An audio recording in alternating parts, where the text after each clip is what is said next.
Apple just waved the white flag, and honestly, I'll believe it when I see it in action, but it's the smartest thing they've done in a decade.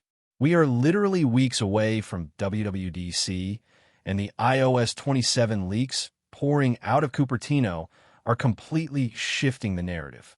For years, we've joked about Siri setting timers, but Apple Intelligence didn't cut it. Mark Gurman just confirmed they are redesigning Siri from the ground up to be an always-on agent. But the massive twist is they are relying on Google Gemini. They basically shelve their own in-house language models to instantly become competitive. I mean, think about the Apple tax and their walled garden. Letting Google inside the deepest layers of the Apple ecosystem is wild. You have to consider the hardware side too.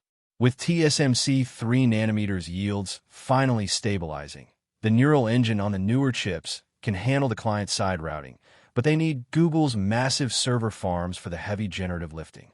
DG Times reported massive shifts in their server supply chain earlier this year, noting that Apple was scaling back internal AI server orders, and this explains exactly why.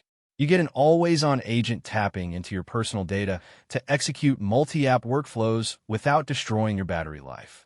Let me know down in the comments, does the idea of Google Gemini reading your native iOS calendar make you nervous, or are you just desperate for a smart Siri at this point? Moving on to the camera, because iOS 27 is finally killing the swipe fatigue. Shrimp Apple Pro leaked the new fully customizable camera app layout. You get the same default interface, but hitting a new advanced toggle unlocks crazy granular controls for depth of field and exposure. You can essentially build your own camera widgets and permanently delete the spatial video or panoramic toggles if you never use them. Seamless integration of what you actually care about. Imagine stripping away all the bloatware and just having a hyper-fast, clean interface designed entirely by you. It's the kind of power user feature Apple rarely gives us, usually hiding behind their strict design philosophy. Then we have the dynamic island. Every year, someone claims Apple is moving to under-display Face ID and a notchless display. Ross Young has been tracking the supply chain, and he basically said no, the island is staying. In fact, Mako Takara just corroborated that Siri's entire UI is moving into the dynamic island instead of taking over your whole screen. They're doubling down. Rumor has it this island is even migrating to the upcoming MacBook Ultra later this year. So get used to the pill. It's the new branding staple, and they're going to squeeze every ounce of utility out of it before they ever give us a completely blank slab of glass. Speaking of Siri, there's a brand new system-wide search gesture. You just swipe down from anywhere on the display, and you trigger a new tool called Search or Ask. It merges Spotlight Search directly with Siri. A slick animation drops out of the dynamic island, and there is a dedicated microphone button to instantly switch to voice mode. But here is where Apple's strategy gets genuinely genius. They are turning your iPhone into an AI marketplace.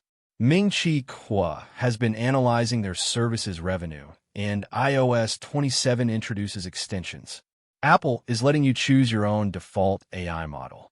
Want Anthropic's Claude instead of Gemini? Done. Prefer ChatGPT? Swap it in. You can subscribe to these massive language models directly through your settings. And of course, Apple takes their standard App Store cut. The ELEC recently published a report on server load sharing, hinting that these AI companies are desperate for the mainstream exposure Apple provides. It's a massive win-win. They get hundreds of millions of daily driver users, and Apple gets passive income while offering the absolute best AI on the market without spending billions on research and development for a product that was already falling behind.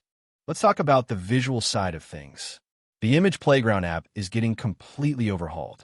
Apple is moving away from those cartoonish generations and upgrading the models for hyper-realistic renders.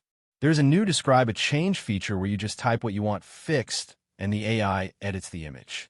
Plus, we are getting a dedicated chatbot Siri application built natively into the OS.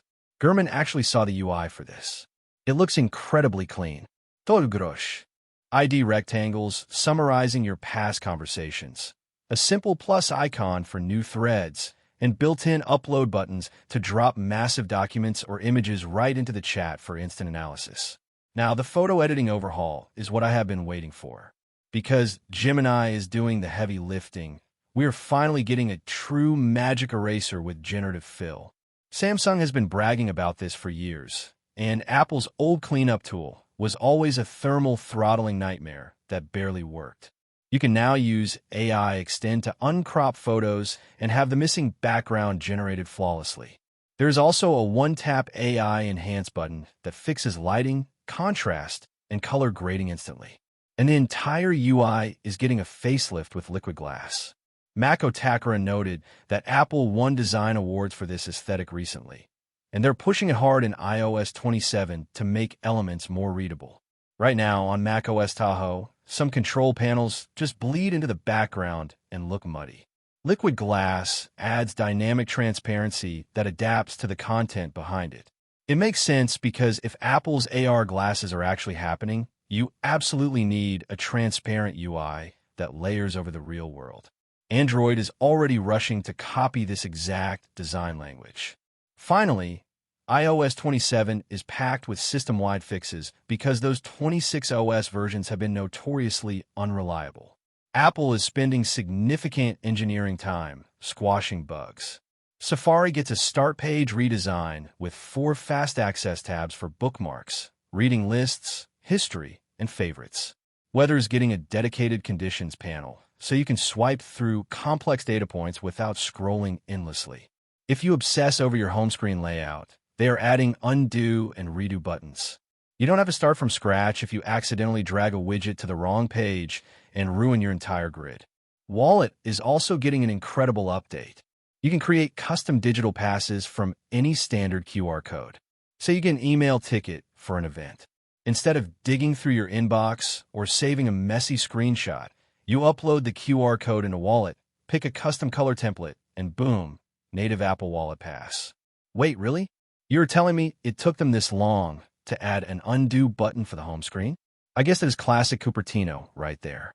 But when you look at the entire package from the liquid glass aesthetic to the massive Gemini integration, iOS 27 feels like the true generational leap we have been waiting for. Are you actually going to upgrade your daily driver to the beta when it drops next month? Or are you waiting for the stable release? Because if these server-side AI features hold up, this update is going to change the way we interact with our phones on a fundamental level.